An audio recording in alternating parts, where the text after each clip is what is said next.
예수님을 적대시하고 예수님께 시험하기 위해서 나왔는데 이는 사뭇 다른 태도를 취하고 있습니다. 정말로 진지하게 중요한 질문을 하나 던지고 있어요. 그의 질문은 모든 계명 중에 첫째 되는 계명이 무엇입니까? 하는 그것입니다. 이 질문에 대하여 예수님은 이렇게 답하시죠. 신명기의 첫째, 신명기 6장 4절에서 5절에 있는 말씀을 가지고 이스라엘아 들으라, 쉐마 이스라엘, 유명한 말이잖아요. 그거로 시작되는 이 계명은 하나님이 누구시고 그리고 이스라엘은 누구인가 하는 것을 잘 보여주는 그런 말씀입니다. 하나님은 유일하신 주이세요. 다시 말해서 바로 이 하나님이 이스라엘이 섬겨야 될 바로 그 오직 한 분이시기 때문에 우리는 마음을 다하고 목숨을 다하고 뜻을 다하고 힘을 다하여서 사랑해야 한다는 것입니다.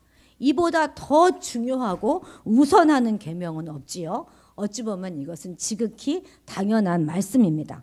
그런데 예수님이 여기서 멈추지 않으세요.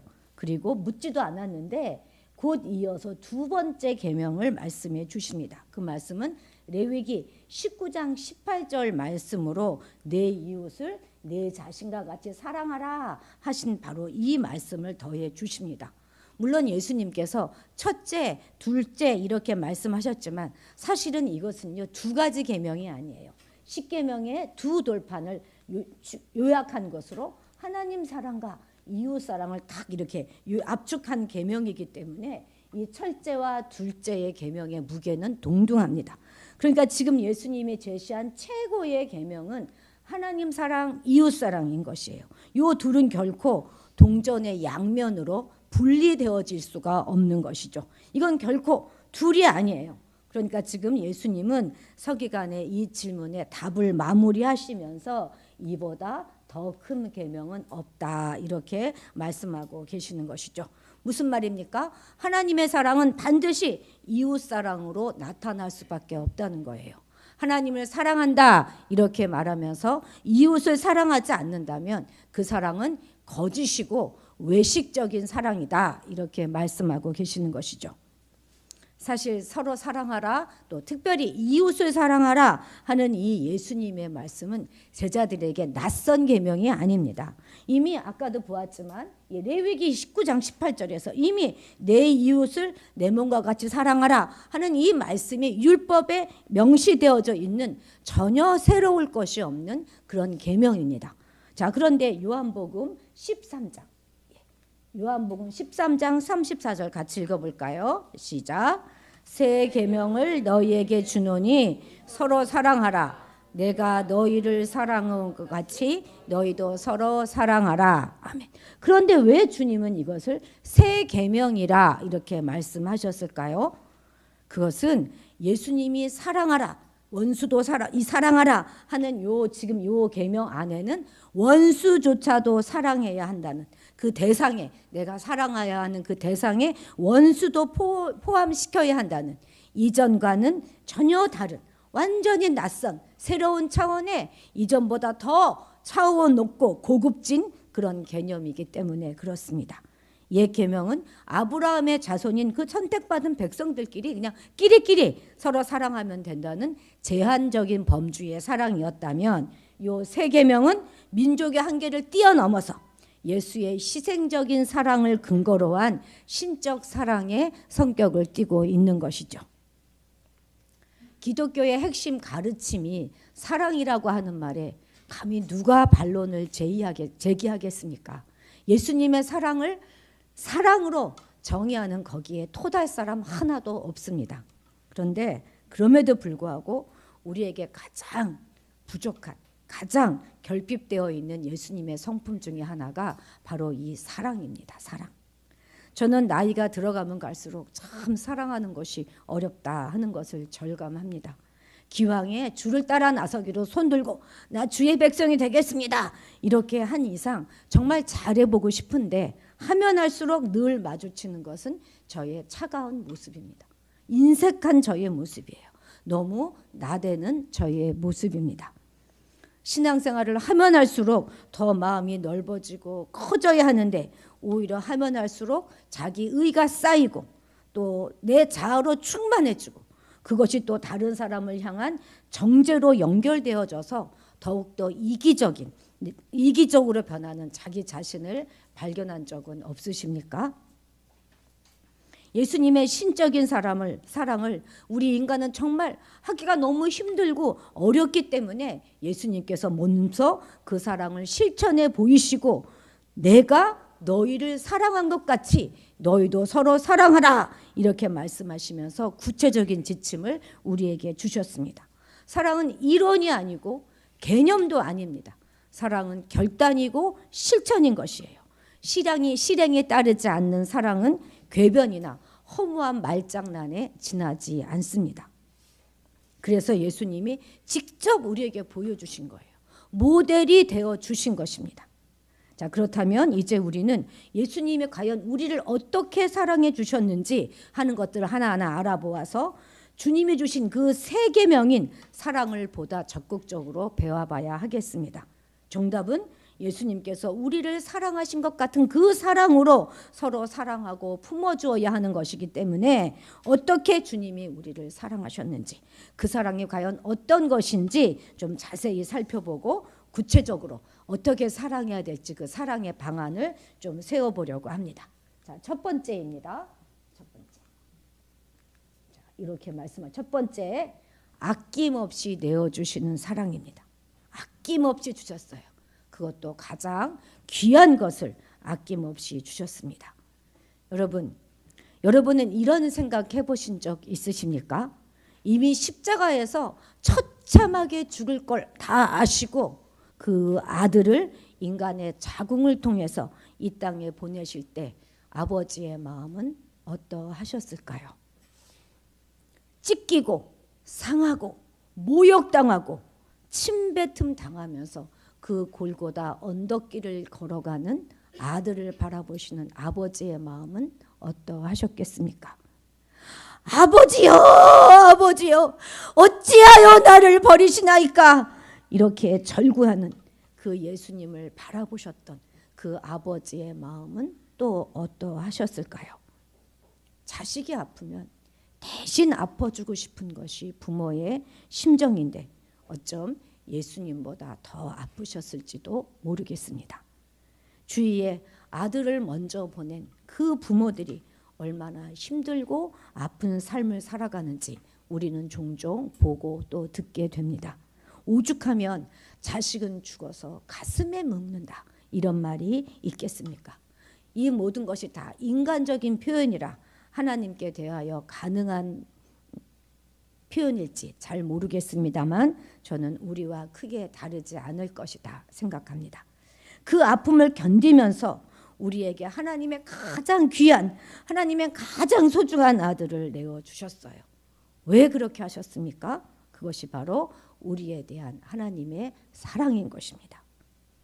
혹여 이 다음에 박해의 시대가 오게 되면 제가 순교의 상황이 되게 된다면 그것은 제가 그래도 어찌하면 감당해 볼 수 있을 것도 같습니다. 그런데 만약 제 앞에서 저의 자녀들이나 저의 손주나 또 여기 있는 이 우리 작은 아이들을 들이대면서 위협한다면 과연 내가 끝까지 이 신앙을 지킬 수 있을까? 전 장담할 수 없습니다. 그저 바라기는 그와 같은 일이 제게 일어나지 않기를 그저 기도할 뿐입니다. 우리 요한복음 15장 13절 같이 읽어보겠습니다. 시작. 사람이 친구를 위하여 자기 목숨을 버리면 이보다 더 큰 사랑이 없나니. 아멘. 이렇게 제자를 가르치셨던 예수님은 말만 이렇게 하신 것이 아니라 실제로 친구인 우리를 위해서 기꺼이 자기 목숨을 버리셨습니다. 누구라 그 목숨이 중요하지 않겠습니까? 우리는 그 넘치는 사랑을 받은 자들이에요. 하나밖에 없는 그것, 너무나 소중한 그것을 받은 우리입니다. 그렇다면 이제 우리는 그 받은 그것을 어떻게 실천하며 살아야 하겠습니까? 예수님이 우리를 사랑하신 그대로 사랑을 우리가 표현하기 위해서 우리 목숨을 내놔야 할까요? 그럴 수는 없잖아요. 저 뒤에 좀 히타를 좀 틀어주시는 게 좋겠습니다. 뒤에 좀 추우신 것 같아요. 예. 그래서 저는 우리가 우리 목숨만큼이나 중요하게 여기는 우리 자존심을 좀 내어놓기를 권면해 드립니다. 우리가 난 죽으면 죽었지, 난 그렇게는 못해 하고 고집 피우던 그것을 좀 내놓고 사랑합시다. 무엇이 그렇게 여러분들의 자존심을 건드리십니까? 이제 우리가 자존심을 꺾고 우리가 먼저 물러섭시다. 아무것도 가진 것이 없고 꼴랑 가진 거라고는 그 자존심 하나밖에 없는데 그것마저 버리면 큰일 날 것 같지요. 그래서 자식들에게도 또 남편에게도 아내에게조차도 그 자존심을 버릴 수 없는 거 아닙니까? 심지어 우리 어린 아이들은요, 부모를 상대로도 자존심 대결하면서 잘못을 해놓고도 잘못했단 말을 못하지 않습니까? 자존심 버리기가 죽기보다 싫고 어렵지요. 그런데요, 바꿔 생각해 보면 사실 이 자존심 버리는 거, 그것이 가장 쉬운 건지도 모르겠습니다. 아니, 돈이 드는 것도 아니고 시간이 드는 것도 아니고 그냥 딱 한 번, 그 한 번만 딱 꺾으면 되는 거 아니겠습니까? 우리의 자존심을 버리고 서로 사랑해 봅시다. 지금 혹시 자존심을 내세우면서 기싸움하고 있는 일이 있다면 이 말씀을 하나님의 음성으로 들으시기 바랍니다. 그러면 훨씬 더 자유로우실 수 있을 것입니다. 두 번째는 주님의 사랑은 먼저 하는 사랑입니다. 먼저 하는 사랑. 로마서 5장 8절 같이 읽도록 하겠습니다. 시작. 우리가 아직 죄인 되었을 때에 그리스도께서 우리를 위하여 죽으심으로 하나님께서 우리에 대한 자기의 사랑을 확증하셨느니라. 아멘.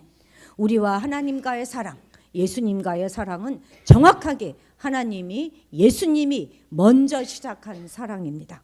우리가 아직 예수님의 이름을 부르기도 전에, 아직 여전히 죄 가운데 있을 때, 아니 우리가 아직 어머니의 태중에 조성되지 않았을 그때부터 이미 하나님은 우리에 대한 계획을 가지고 계셨고 그 사랑을 베푸셨습니다. 우리가 미처 깨닫지 못하는 그 순간에도 여전히 우리를 향한 사랑의 눈길과 그 손길을 늘 함께하고 계셨다는 사실을 우리는 이제서 압니다. 요한일서 4장 19절 말씀 함께 읽겠습니다. 우리가 사랑함은 그가 먼저 우리를 사랑하셨음이라. 아멘. 그럼 이렇게 먼저 한 사랑을 받은 우리인데 이제 우리는 그럼 어떻게 살아야 할까요? 우리도 먼저 사랑해야 하겠지요.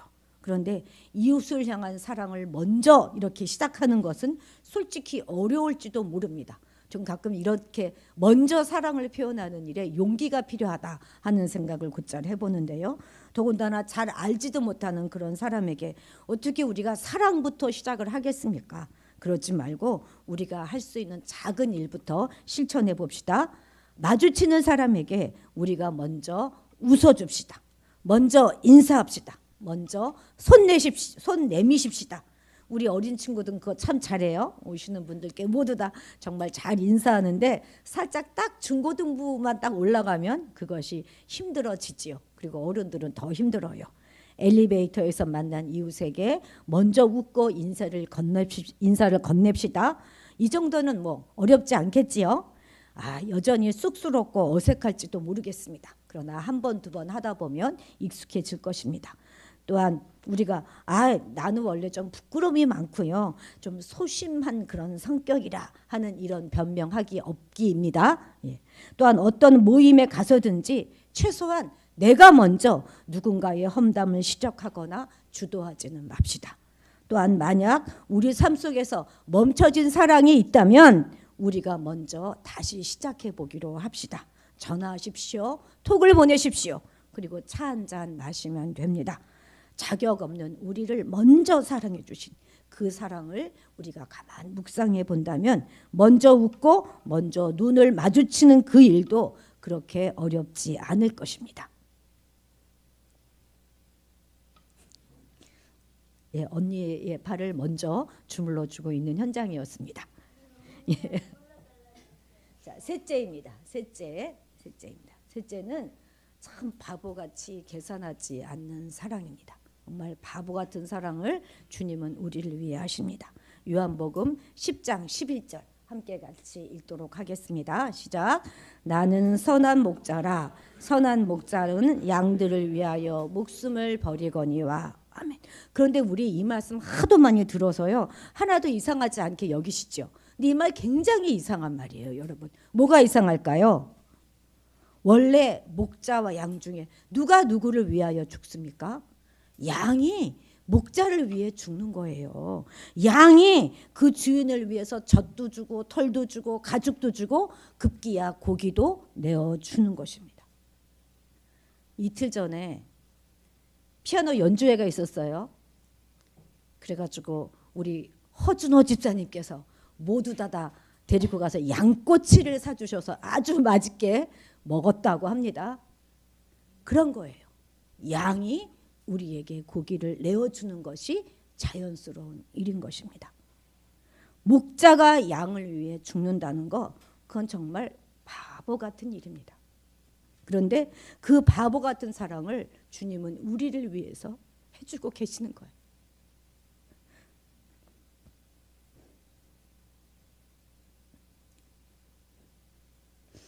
우리 인생이 하나님께 드릴 수 있는 것이라고는 정말 부정한 것밖에 없어요. 그런데도 하나님은 그걸 받으시고 기뻐하시고 우리를 사랑하셔서 따지지 않고 베풀어 주시고 채워 주십니다. 정말 바보 같은 사랑이에요. 우리는 물질의 청지기들이잖아요. 우리의 물질이 우리 게 어디 있습니까? 다 원래 아버지의 것이고 다 아버지의 것이라 우리가 지금 맡아 관리하는 것뿐이잖아요. 그러니 하나님의 말씀하시면 언제고 하나님 뜻대로 사용하시기 위해서 내어드리는 것이 마땅합니다. 11조도 그렇고 모든 헌금이 다 그렇지 않습니까? 당연히 드려야 할 것들을 우리가 드렸는데, 그런데 하나님 너무 기뻐하시면서 다시 넘치도록 채워주시겠다 이렇게 약속해 주셨습니다. 하나님이 주신 그 재물로 남한테 쓰는 게 정말 아까워서 발발발발 떨다가 아주 작은 부분을 이웃에게 베풀었는데 하나님은 그것을 당신에게 구워주신 것이라고 계산하시고서 다시 갚아주신다 말씀하십니다. 정말 바보 같은 계산법이 아닐 수 없습니다. 그 바보 같은 사랑을 받은 우리는 어떻게 사랑해야 하겠습니까?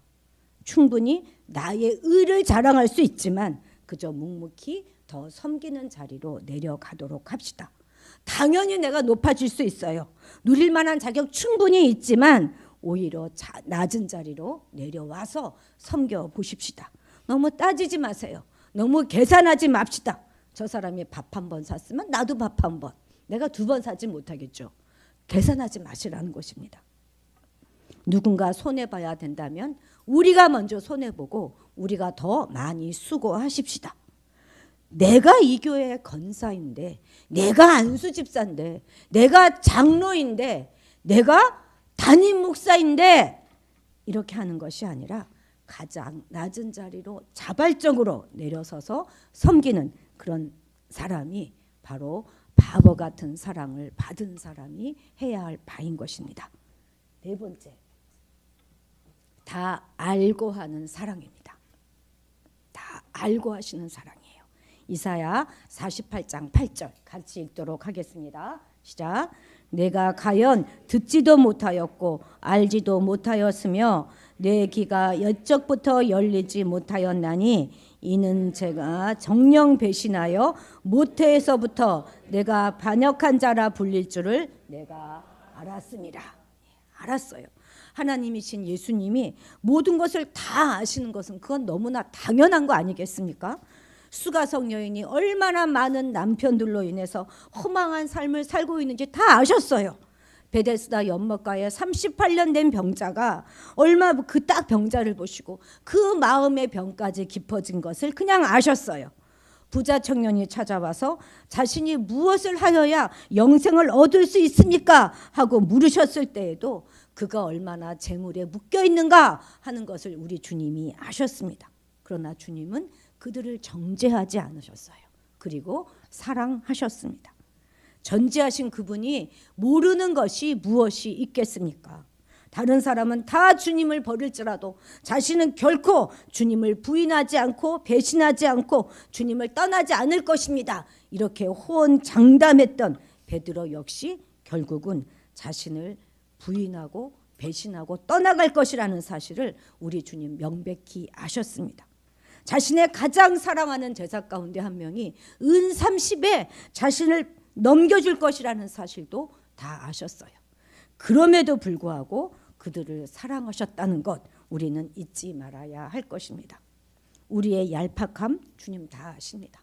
우리가 간에 붙었다 쓸개에 붙었다 하는 거 우리 너무나 꿰뚫어보고 알고 계십니다. 순간순간 거짓말하며 뻔뻔하게 얼굴 들고 있는 거 다 아십니다. 우리가 얼마나 대단한 일로 기도의 시간과 예배를 맞바꾸고 있나요? 주님 다 보고 알고 계세요. 정말 우리 별거 아닌 걸로 번번이 주님을 버리지 않습니까? 그럼에도 불구하고 우리를 사랑하기를 멈추지 않으시는 그 사랑을 우리는 날마다 받고 있는 것입니다. 언젠가 저희 가족들이 식사 자리에서 제가 약간 할아버지를 좀 디스 좀 했습니다. 하려고 마음 먹으면 저 하루 종일도 할 수 있어요. 그런데 가만히 듣고 있던 우리 기훈이가 아니 그럼 할머니는 왜 할아버지랑 결혼했어요? 아마도 제가 할아버지를 흉보는 게 딴에는 듣기 싫었던 모양입니다. 지금 남자들이라고 끼리끼리 놀아요. 그래서 제가 그랬죠. 야 이럴 줄 몰랐지. 내가 알았으면 결혼했겠냐? 그렇습니다. 이렇게 과묵하다는 것이 답답한 것인지 제가 알았으면 결혼을 제가 했겠습니까? 예? 이렇게 자기 박자대로 가는 사람인 줄 내가 알았다면 제가 했겠습니까? 흔히들 여자들 그렇게 말하잖아요. 자기 남편이 이렇게 씻지 않고 더러운 사람인 줄 알았으면 내가 정말 결혼 안 했다 이렇게 말입니다. 그런데 이런 모든 상황에서도 우리가 할 말이 여전히 없는 것은 뻔히 우리가 배신할 줄 알면서도 여전히 우리를 신부 삼아 주신 그 주님이 계시기 때문입니다. 더럽고 지저분하기로 말한다면 우리만큼 더러운 사람이 또 있겠습니까? 늘 마음을 주지 않는 우리를, 늘 다른 남편 기웃거리는 우리를 신부 삼아 주시고 여전히 사랑해 주시는 그 주님이십니다. 그러면 그런 사랑을 받은 우리는 어떻게 사랑을 하면서 살아야 하겠습니까? 가까운 가족, 우리에게 제일 가까운 가족은 우리에게 제일 가까운 이웃은 우리 가족인데 우리는 우리 가족조차도 사랑하는 게 좀 버거울 때가 많지 않습니까? 오래 교회 생활을 하면서 여러 사람을 딱 겪다 보면은요, 한번 딱 보면 척 알아지는 것들이 있습니다. 그런데 그렇게 한 번만 딱 보면 견적 나오는 거 그거 그렇게 자랑할 것 아닙니다. 여러분들의 육감 그거 완전히 엉터리예요. 의외로 차갑게 보이지만 훈훈한 사람 참 많습니다. 오히려 무뚝뚝해 보이는데 재밌는 사람들도 많아요. 저는 어려서부터 가는 데마다요 참 재수 없어 보인다는 말을 정말 많이 들었습니다. 근데 여러분 좀 사귀어보면 그렇게 재수 없지만은 않죠, 그죠? 우리의 그렇게 첫인상이라고 하는 게 맞지 않아요. 선입견으로 사람을 판단하고 미리 넘겨짚는 그런 어리석은 사랑은 우리에게 어울리지 않습니다. 다 알고 져주는 사랑, 그런 거 한번 해봅시다. 교회는 정말 새로운 사람들에게 열려진 곳입니다. 자꾸 새 식구들이 들어와야 하잖아요. 그럴 때 우리가 인상 보고 판단하면 안 되는 거예요. 어쩜 전에 이런저런 일로 얽혔던 사람들이 우리 교회에 찾아올 수도 있을 것입니다. 그냥 우리 묵묵히 모르는 척 해주십시다. 너무 눈에 불 켜고 하지 말고 그러려니 그럴 수 있지 이렇게 따뜻한 시선을 보내는 그런 사람들이 되어야 할 것입니다. 일일이 상대의 잘못을 다 둘러내서 그것을 밝히려 하지 맙시다. 그것이 주님이 다 알면서 해주시는 그런 사랑을 받은 자들의 마땅한 도리가 될 것입니다. 5번째입니다. 끝까지 해주는 사랑입니다. 끝까지. 요한복음 13장 1절 같이 읽겠습니다. 시작. 유월절 전에 예수께서 자기가 세상을 떠나 아버지께로 돌아가실 때가 이른 줄 아시고 세상에 있는 자기 사람들을 사랑하시되 끝까지 사랑하시니라. 우리 주님께서 자기 사람들을 끝까지 사랑하셨다 이렇게 말씀하셨는데요. 여기서 자기 사람들은 누구를 말하겠습니까? 이 자기 사람들은 바로 다른 이름이 있는데 그게 뭐냐면 죄인입니다. 이 다른 사람들의 자기 사람들의 다른 이름은 죄인들이에요. 죄인들인 우리를 끝까지 믿어주시고 사랑해 주시기를 자신의 목숨을 내어주시기까지 사랑하셨어요. 그리고 그것도 모자라서 지금까지 성령님께서 우리 안에 내주하시면서 우리와 동행해 주고 계십니다. 어디 우리 내면이 거룩한 성령님이 거하실 만한 그런 거룩한 곳이 됩니까? 합당하지 않아요. 그럼에도 마지막 우리가 우리의 삶을 마치는 그 순간까지 우리와의 동행은 끝내지 않으실 것입니다. 끝까지 우리를 견인해주고 인도해 주시는 주님의 사랑이 여러분과 제게 부어져 있다는 사실을 여러분 믿으십니까? 요즘은 이혼이 너무나 쉽지요. 요람 뻑적스결하게 시작한 그 연예인 커플도 보면 불과 몇 개월 만에, 좀 길어야 1년, 2년 만에 이혼합니다. 어떤 경우에는요, 신혼여행을 갔다가 며칠 만에 끝내는 부부의 이야기도 가끔씩 들려옵니다. 그야말로 혼인 서약서의 잉크도 채 마르기 전에 갈라서는 것이죠. 여자는 결혼과 함께 여지껏 가졌던 모든 걱정과 근심이 다 끝나지만 남자는 결혼과 함께 여지껏 탱자 살다가 결혼과 함께 모든 걱정과 염려가 시작된다 하는 그런 우스운 말이 있습니다. 참 이렇게 여자와 남자뿐만 아니라 우리 모두는 정말 생각하는 것이 달라도 너무 다 다릅니다. 그런 우리가 서로 끝까지 사랑하는 것이 가능할 수 있을까요? 세상이 아무리 이혼, 갈라서는 것을 쉽게 여길지라도 우린 그러면 안 되는 거예요. 알았나요? 알았습니까? 그래서 우리는 결혼을 잘해야 되는 거예요. 신중하게. 사랑은 금방 변하는 것입니다. 그것만 의지하고 결혼하면 안 되는 거예요. 여기 다른 부모님들이 다 후회하고 계세요. 꼭 기억하시고 우리는 끝까지 하는 사랑을 반드시 해야 되는 것입니다. 끝까지 사랑하는 그 일이 쉽지 않지요. 어렵지요. 그렇지만 우리는 적어도 우리가 먼저 사랑하기를 그만두지는 말자 하는 것을 권면해 드리고 싶습니다. 적어도 우리가 먼저 그 사랑을 접지는 맙시다. 적어도 우리 가정 안에서는, 우리 교회 내에서는 우리가 먼저 사랑하기를 포기하지 맙시다. 저도 교회 생활 40년이 넘었는데요. 이러저러한 이유로 성도들 간에 충돌이 있는 것을 많이 보았습니다. 그런데 그리 크지 않은 일들로 결국은 갈라서고 떠나는 일들도 생깁니다. 우리가 그리스도의 몸을 다 이루고 있는 한 지체들인데, 우리가 그리스도의 피라고 하는 접착제로 딱 연결되어 있는데 누군가 한 사람이 사랑하기를 포기하고 돌아선다면 그리스도의 몸이 어떻게 되겠습니까? 그리스도의 몸이 막 너덜너덜해지는 것을 여러분 보시렵니까?